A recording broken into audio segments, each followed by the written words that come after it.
Question B. Gareth recorded the data in the table below.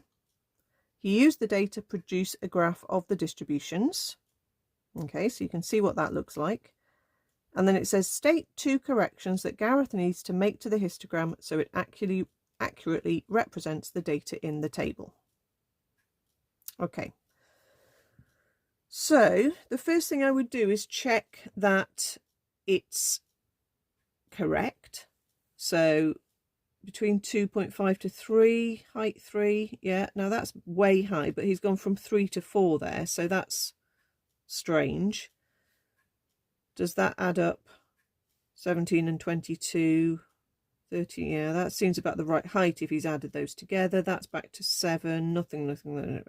Okay, so I don't think there's an error in the plotting, but it is strange that he's grouped those two together, but they're still visually, like, that gap is still the same width. Okay, but it's a histogram. So let's have a think about what do we expect for the histogram.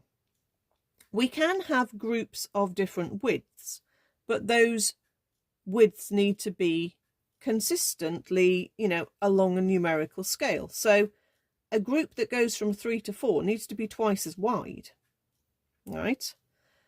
And that then links into, like, the problem of the height. You notice that the vertical is only frequency. Okay, so the first thing he needs is to correct the vertical axis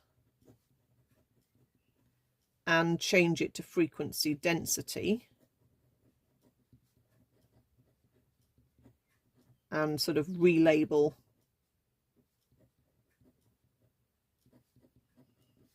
the axis properly. Another thing we need to do, I mean, he can group these together if he wants, or he needs to split that column in two. So he needs to make the gap from 3 to 4, you know, consistent with the scale.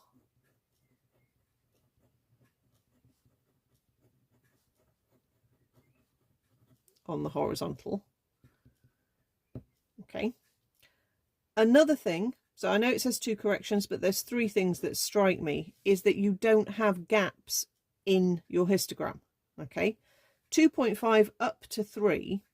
Okay, we don't want to sort of round. We want it to be no gaps within these, so we shouldn't be seeing that gap there anyway. Okay, so we need to alter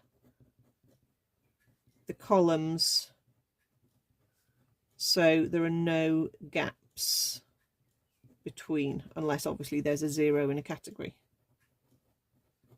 Okay, so there are 3 things that you could pick on to criticize there.